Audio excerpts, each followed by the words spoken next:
வெற்றி மீது வெற்றி வந்து அண்ணனை சேரும், அதை வாங்கி தந்த பெருமை எல்லாம் நம்மளை சேரும் அப்படின்னு சொல்லணும். ஆமாம், இன்னைக்கு விஜய் அவர்களுடைய இறுதிக்கட்ட பிரச்சாரம்.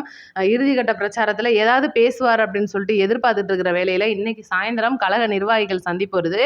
அது போக இன்னைக்கு பார்த்தீங்கன்னா பல்வேறு வகையான வேட்பாளர்களை மேலே வண்டியில் ஏற்றி ஒட்டுமொத்த மக்கள்கிட்டையும் வந்து அவங்களுக்காக ஓட்டு கேட்டு தன்னுடைய பிரச்சாரத்தை நிறைவு பண்ணியிருக்கார் விஜய் அவர்கள்னு சொல்லணும். இதை பற்றி நம்ம விரிவாக பேசுவோம். அது போக இன்னைக்கு தீய சக்தி வந்து ஒட்டுமொத்த தமிழ்நாட்டிலையும் ஒரு சில இடங்களில் தோக்க போகிறோம் அப்படின்னு தெரிஞ்ச சில இடங்களில், தனக்கு சாதகம் இல்லை அப்படின்னு தெரிஞ்ச இடங்களில் மோசமான வேலைகளை பார்த்துக்கிட்டு இருக்காங்க. ரொம்ப பெரிய விஷயம்லாம் நடந்திருக்கு இன்னைக்கு.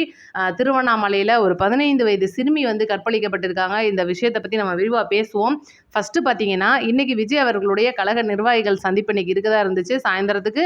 அதுதான் வந்து ஆல்ரெடி நான் எல்லா வீடியோலையும் அப்டேட்டில் சொல்லியிருப்பேன். ஆனால் பார்த்தீங்கன்னா இன்னைக்கு விஜய் அவர்களுடைய வாசலில், வீட்டு வாசலில் பார்த்தீங்கன்னா கிட்டத்தட்ட ஆயிரக்கணக்கான தொண்டர்கள். இவ்வளோ நாள் நம்ம நூற்றுக்கணக்கில் பார்த்துருப்போம். ஆனால் விஜய் அவர்கள் வெளியில் வந்து அவங்களுக்கு கை காட்ட ஆரம்பித்ததுலேருந்து இன்னைக்கு இறுதிக்கட்ட பிரச்சார நாளான இன்று அவருக்கு ஒரு வாழ்த்தை சொல்லணும் அப்படின்றதுக்காக ஏகப்பட்ட பேர் இன்னைக்கு கூடி வீட்டு வாசலே ஒரு திருவிழா மாதிரி ஆக்கிட்டாங்கன்னு சொல்லணும். அவங்களுடைய அந்த ஒரு வந்திருக்காங்க அப்படின்னு சொல்லிட்டு அவங்களை மதித்து விஜய் அவர்கள் எல்லாருக்குமே ஒரு ஹாய் சொல்லிட்டு அங்கேருந்து பிரச்சாரத்தை தொடங்கி ஒட்டுமொத்த சென்னையும் ஒரு வளம் வந்து கிட்டத்தட்ட 2:30 மணி அளவு ஒரு மனுஷன் வந்து காலையில் ஒரு 11 மணிக்கு வண்டியில் ஏறி 2:30 மணி வரைக்கும் நின்றுட்டு இருந்து அதுக்கப்புறம் வண்டியிலேருந்து இறங்கியிருக்காப்புல. சாப்பிட்டாரான்னு கூட தெரியாத அளவுக்கான ஒரு ஒட்டுமொத்த ரோட் ஷோவாக இருந்துச்சு. அதுக்கப்புறம் இப்போ கழக நிர்வாகிகள் சந்திப்பு ஆரம்பிக்க போகிறாங்க. அது நான் உங்களுக்கு அப்டேட்டில் வந்துடுறேன். இப்போ பார்த்தீங்கன்னா இன்னைக்கு நான் சொன்ன மாதிரி ஒரு சில இடங்கள், குறிப்பாக கோவை தெற்கு, இன்னைக்கு கரூர் மாவட்டத்தில் முன்னாள் அமைச்சராக இருந்த செந்தில் பாலாஜி அவர்கள் கோவை தெற்குக்கு எப்போ மாறினாரோ கோவை தெற்கே வந்து இன்னைக்கு மோசமான ஒரு சூழல் பகுதியாக மாறிப்போச்சுன்னு சொல்லணும். அந்த அளவுக்கு இங்கே மோசமான வேலைகள் நடந்துகிட்டு இருக்கு. கஞ்சா பழக்கம் அதிகமாக இருக்குன்னு சொல்கிறாங்க. அங்கே வந்து இன்னைக்கு இந்த நம்மளுடைய செந்தில் பாலாஜி அவர்களுடைய ஆட்கள் வந்து பெருமளவு வந்து அட்டூழியம் பண்ணுறது, ரவுடித்தனம் பண்ணுறது. இன்னும் பார்த்தீங்கன்னா அங்கே வந்து சுயேட்சை வேட்பாளர்கள் 18 பேர் கரூர்லேருந்து வந்து நிற்கிறதா சொல்லி அதுவும் வந்து இவர்களோட ஆள் தான் அப்படின்னு நம்ம சொல்லியிருந்தோம்.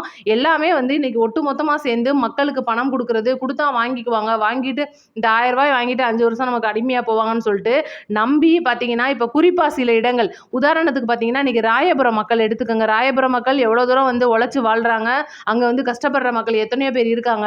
இன்னைக்கு நம்ம கொடுக்குற 1000 ரூபாய்க்காக அவங்க நமக்கு ஓட்டு போட்டுருவாங்கன்னு சொல்லிட்டு அங்கே போயிட்டு 1000 ரூபாய் கொடுக்குறது, நைட் நேரம் ஆயிடுச்சுன்னா கரண்டை கட் பண்ணி வச்சுட்டு பணம் பட்டுவாடா பண்ணுறது. இந்த வேலைகளில் ராயபுரம் தொகுதி, கோவை தெற்கு தொகுதி, இன்னும் 2-3 முக்கியமான தொகுதிகள் இவை எல்லாமே அடங்கிக்கிட்டு இருக்கு. இதுல முக்கியமான விஷயம் என்னன்னா, பணம் கொடுக்கறதுக்கு போகும்போதே தேர்தல் ஆணையத்தை சொல்லிட்டு போற மாதிரி கரெக்டா போயிடுறாங்க. மக்களும் வந்து கம்ப்ளைண்ட் பண்றாங்க. நாம் தமிழர் மக்களா இருக்கட்டும், தமிழக மக்கள் வெற்றி கழக மக்களா இருக்கட்டும், எல்லாருமே வந்து இன்னைக்கு அதிமுக கார சில பேர் வந்து அவங்களோட ஏரியாக்கள்ல பணப்பட்டுவாடா பண்றாங்க. அதுவும் வந்து தேர்தல் ஆணையருக்கு தெரிஞ்சே நடக்குது. அப்ப எல்லா விஷயங்களும் இவங்களே வைப்பாங்களாம், இவங்களே எடுப்பாங்களான்னு சொல்ற மாதிரி ஒட்டுமொத்தமா தேர்தல் ஆணையருக்கு தெரிஞ்சே நடக்குதுன்னா என்ன ஆகும்? இன்னைக்கு பார்த்தீங்கன்னா கோவை தெற்குல தேர்தல் ஆணையர் முன்னிலையிலே இந்த ஒரு பிடிபட்டு இந்த கேஸ் வந்து கோர்ட்டுக்கு போகிற அளவுக்கு நடந்திருக்கு. அப்போ கோவை தெற்குல தேர்தல் நிற்கிற மாதிரியான ஒரு சூழல் வரப்போகுது அப்படின்னு அங்கே இருக்கிற மக்கள் பேசிகிட்டு இருக்காங்க. ஏன்னா இன்னைக்கு தேர்தல் அலுவலகர்கள் என்னதான் தீய சக்திக்கு சாதகமாக வேலை பார்த்தா கூட ஒரு சில நல்ல மக்கள் இருக்க தானே செய்வாங்க. அப்போ இந்த தொகுதி மக்களுக்கு நல்லது நடக்கணும், நல்லபடியாக இந்த தேர்தல் நடக்கணும்னா வேற வழி, இந்த தேர்தலை நிப்பாட்டிடுவோம், இந்த தொகுதிக்கான தேர்தலை நிப்பாட்டி விட்டுட்டு அடுத்து எலெக்ஷனுக்கு அப்புறம் முடிச்சு இடைத்தேர்தல் மாதிரி நடத்திடுவோம் அப்படின்ற ஒரு முடிவுக்கு வரப்போறாங்க அப்படின்னு சில பேர் அங்கே பேசிட்டு இருக்காங்க. இதுக்கு முழுக்க முழுக்க காரணம் 10 ரூபா பாலாஜி அவர்கள். இப்போ உதாரணத்துக்கு பார்த்தீங்கன்னா நான் உங்களுக்கு எல்லாமே வந்து ஆதாரமாக போட்டு காமிச்சிருவேன். இன்றைக்கி ஈவினிங்கோட பிரச்சாரம் முடியுது, நம்ம எந்த ஒரு கட்சி சார்பும் பேச முடியாது. முழுக்க முழுக்க வந்து நான் உங்களுக்கு ஒரு நியூஸ் சொல்கிற ஆளாக மாறி போயிடுவோம். இதுதான் வந்து இந்த 2 நாட்களில் தொடரப்போகுது. நம்மளுடைய சேனலும் வந்து இன்றைக்கி வீடியோ வந்து நிப்பாட்டிடுவோம், மித்தவங்க மாதிரி நிப்பாட்டிடுவோம் அப்படின்னு பயந்துக்கிட்டு கிடையாது. உங்களுக்கான விஷயத்தை நாங்கள் சொல்லிகிட்டு இருப்போம். ஆனால் என்ன, நம்மளுடைய சின்னம் மற்றும் நம்மளுடைய தலைவரை பற்றி பேசுகிறது அப்படின்றது இன்றைக்கி தேர்தல் ஆணையம் கட்டுப்பாட்டில் வந்தனால இந்த ஒரு 2 நாட்களுக்கு இருக்கக்கூடாதுன்றதுனால நான் உங்களுக்கு ஆதாரம் போட முடியல. ரொம்பவே வருந்தத்தக்க விஷயம் இன்னைக்கு திருவண்ணாமலையில் நடந்திருக்கு. இதுக்கு ஆளாக கொந்தளிச்சிருக்கிறாரு நம்மளுடைய அண்ணாமலை அவர்கள். இன்னும் விஷயம் பெருசாகலன்னு சொல்லணும். முழுக்க முழுக்க ஒரு அமைச்சரோட மாவட்டம் அந்த திருவண்ணாமலை. அதில் பார்த்தீங்கன்னா காஞ்சிபுரத்தை சேர்ந்த ஒரு மாணவி திருவண்ணாமலைக்கு இருக்கிற ஒரு பாட்டி வீட்டுக்கு ஒரு கல்யாணத்துக்காக வந்திருக்காங்க. வந்த இடத்துல பார்த்தீங்கன்னா இந்த மாதிரி ஒரு சம்பவம் நடந்திருக்கு. 8 பேர் சேர்ந்த கும்பல், போதை கும்பல், கஞ்சா கும்பல்னு சொல்லணும். அந்த ஒரு மாவட்டத்தில் கஞ்சாவை அந்த குறிப்பிட்ட இடங்களுக்கு பயங்கரமாக புழக்கத்தில் இருக்குன்னு மக்கள் நிறைய தடவை கம்ப்ளைண்ட் பண்ணியும் காவல்துறை வந்து ஸ்டெப் எடுக்கலை அப்படின்றது அங்கே இருக்கிற ஒரு உங்களோட ஒரு குற்றச்சாட்டாக இருக்குது. அந்த பொண்ணு வந்து ரொம்பவே மோசமான நிலைமையில் ஐசியூவில் சேர்க்கப்பட்டிருக்காங்க. ரொம்ப வருத்தமாக இருக்குது. இப்போ தேர்தல் யோசிச்சு பாருங்கள், இந்த தேர்தல் நெருங்கிக்கிட்டு இருக்கு. ஆனால் இன்னைக்கு இந்த மாதிரியான ஒரு சம்பவம் நடக்குது. ஆனால் இதுக்கு காவல்துறை பாதுகாப்பு கிடையாது. ஆனால் பணப்பட்டுவாடா பண்ணுறவங்களுக்கும் நைட் ஆனால் பணம் கொடுக்க போகிறவங்களுக்கு மட்டும் பாதுகாப்பு அரணா நிற்கிறாங்க அந்த காவல்துறை. அப்படின்னா இன்னைக்கு இந்த தீய சக்தியை நம்ம என்ன பண்ணலாம் அப்படின்னு நீங்கள் தான் முடிவு பண்ணணும். நான் உட்காந்து ஒன்றுமே செய்ய முடியாது. இன்னைக்கு பார்த்தீங்கன்னா இந்த இக்கட்டான சூழ்நிலையில் காலையில் விஜய் அவர்கள் ஒரு கடிதம் வெளியிட்டிருக்காரு. இன்னைக்கு எல்லாத்தையும் விட்டுட்டு நான் வந்திருக்கேன் அப்படின்னு சொன்னார் ஒரு வார்த்தை. ஆனால் இன்னைக்கு அதுதான் உண்மையாக நடந்து போய் இன்னைக்கு குடும்பம் பிரிஞ்சு நிற்கிது. ஒட்டுமொத்த அவங்களுடைய குடும்பம் அம்மாவாக இருக்கட்டும் அப்பாவாக இருக்கட்டும் ஆல்ரெடி வந்து அவங்க சும்மா நார்மலாக பேசுவாங்க, ஒதுங்கி இருக்கிறாங்கன்றது தெரியும் எல்லாருக்குமே. இன்னைக்கு மனைவி வந்து விவாகரத்து வரைக்கும் வந்து அந்த ஒரு ஹியரிங் வந்து கிட்டத்தட்ட செட்டில்மெண்ட் வரைக்கும் வந்து பேச்சுவார்த்தை போயிட்டு இருக்கு. ஆனால் செட்டில்மெண்ட் வந்து பேச்சுவார்த்தை எட்டப்படலை அப்படின்னு ஒரு சூழ்நிலை இருந்தாலும் கூட அவங்களுக்குள்ள அந்த பேச்சுவார்த்தை போயிட்டு இருக்கு. இதுக்கெல்லாம் எல்லாருமே கூட வருத்தப்பட்டுட்டு இருக்காங்க. நானும் சேர்ந்து எவ்வளோ சொல்லியிருக்கோம். அந்த அளவுக்கான ஒரு விஷயங்கள் வந்து குடும்பத்துக்குள்ளே போயிட்டு இருக்கு. இவ்வளோதையும் தாண்டி இன்னைக்கு அவருடைய படம் ஒன்று ரிலீஸ் ஆக இருக்கிற நிலைமையில வெளிப்படையாக வந்து படக்குழுவுக்கு நஷ்டம், விஜய் அவர்களுக்கு நஷ்டம், எவ்வளவோ வந்து தாண்டி தான் இன்னைக்கு இவ்வளோ தூரம் வந்து பண்ணிட்டு இருக்காரு. மக்களுக்கு வந்து தடை போடுறது, ஒவ்வொரு வந்து எஸ்ஓபியை போட்டு தடுக்கிறது, மக்கள்கிட்ட கொண்டுட்டு போய் தலைவரை சேர்க்க விடாமல் பண்ணுறது, நம்ம ஒன்று சொன்னோம்னா வேற ஒன்று சொன்னாதான் திரிச்சு பேசுறது, வேட்பாளர்களுக்குள்ள பிரச்சனைன்னு சொல்லிட்டு ஒரு மாதிரியான கிளப்பி விடுறது, மறுபடியும் படம் நடிக்கவே போறாரான்னு சொல்லி மக்களை திசை திருப்புறது. அப்போ இவ்வளோ விஷயங்களை தாண்டி தான் இன்னைக்கு விஜய் அவர்கள் வந்து பயணிச்சுக்கிட்டு இருக்காருன்னு சொல்லணும்.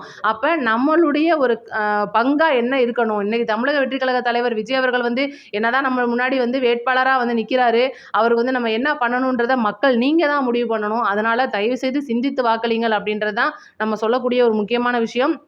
இதுதான் அவரும் வந்து கேட்டிருக்காரு. இது போக நிறைய விஷயங்கள் இன்னைக்கு அந்த கழக நிர்வாகிகள் சந்திப்பில் பேசுகிறதா இருக்காங்க.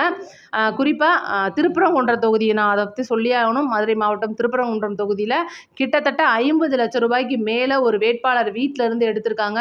ஆனால் இந்திய தேர்தல் ஆணையம் அதை கண்டுக்காமல் இருக்காங்க அப்படின்றது மிகப்பெரிய வருந்தத்தக்க விஷயம்.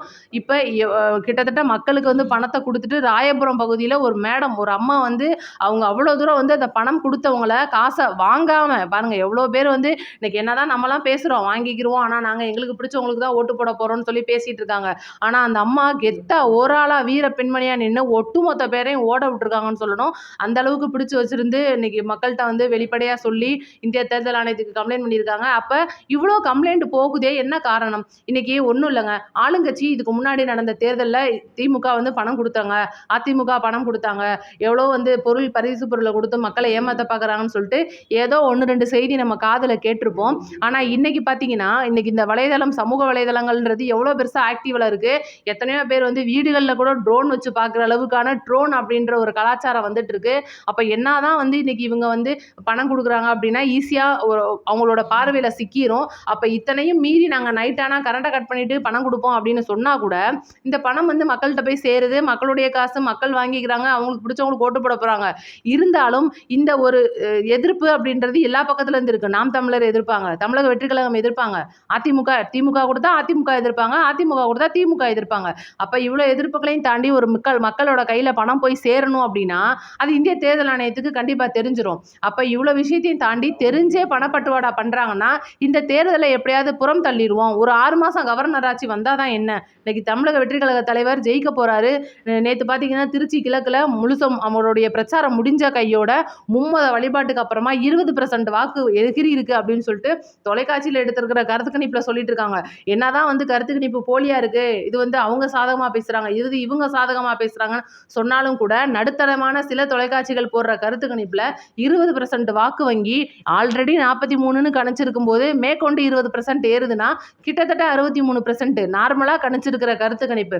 இன்னைக்கு ஒரு ஒரு ஒரு கட்சி வந்து தனிப்பெரும்பான்மையில எந்த ஒரு கூட்டணியிலே இல்லாம தனிப்பெரும்பான்மையில 43 தொகுதியை பிளஸ் 20 பிளஸ் கிட்டத்தட்ட சதவீதத்திலேயே 70% நெருங்குது அப்படின்னா என்ன ஆகுன்றதை நீங்களே யோசிச்சு பார்க்கணும். சிந்தித்து வாக்களியுங்கள். இதை தான் நம்ம சொல்ல வேண்டியது. எதிர்கட்சிகள் இல்லாத தமிழகம் வந்து உருவாகிறதுக்கு காத்துக்கிட்டு இருக்கு. கண்டிப்பா நம்மளுக்கான எதிர்காலம் பிரகாசமா இருக்கு. எல்லாரும் நல்லவரை தேர்ந்தெடுங்கள். இதுதான் நம்மளுடைய ஒரு கருத்தா இருக்கு. உங்களுக்கே தெரியும் தேர்தல் நடைமுறை விதிகள் இருக்கிறனால வேறு வழி இல்லை, அப்படி தான் பேசணும். அதனால் புரிஞ்சுக்குவீங்க மக்கள் அப்படின்னு எனக்கு தெரியும். உங்களோட கமெண்ட்டே மறக்காமல் கமெண்ட்டில் சொல்லிடுங்க. இன்றைக்கி கழக நிர்வாகிகளோட பேச்சுவார்த்தை அதுக்கப்புறமா பூத் கமிட்டி விஷயம் நான் ஏற்கனவே சொல்லியிருக்கேன். நம்ம சேனலில் பூத் கமிட்டி விஷயம் நிறைய போட்டிருக்கோம். பூத் கமிட்டியில் இருக்கிறவங்க தயவுசெய்து அந்த வீடியோக்களை பாருங்கள்.